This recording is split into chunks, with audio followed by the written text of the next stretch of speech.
আমরা গতকালকে কক্সবাজার সুগন্ধা বিচে ঘুরতে গেলাম। ঘুরে যাওয়ার পর আমার ছোট বোন ছিল আমার সাথে। ছোট বোন শখ করে একটা চিংড়ি মাছ পছন্দ করছিল।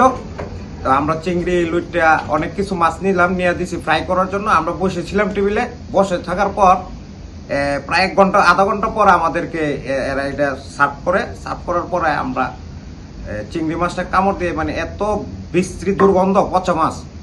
তারপর তাদের বললাম যে আমরা একটা তাজা মাছ নিলাম, এটা কিভাবে পচা হলো? তারপর ওরা বলতেছে না আমরা উঠিয়ে দিয়েছি।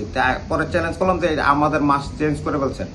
এরা নিচে পচা মাছ লুকিয়ে রাখে, কাস্টমারের ভালো মাছ দেখায় এরা কাস্টমারের টেবিলে বসে এই সরলতার সুযোগে এরা চেঞ্জ করে পচা মাছ মানুষকে ফ্রাই করে দিচ্ছে। গতকাল এডিশনাল এসপি সাহেবের একটা অভিযান চলছিল, আমরা নিউজে দেখেছি। হ্যাঁ, তারপরও তারা এই প্রতারণার শিকার টুরিস্টদেরকে করছে। এটা আমাদের ডিআইজি মহোদয়ের কাছে আমাদের আবেদন, আবার তাদের বিরুদ্ধে একটা কঠোর পদক্ষেপ নেয়।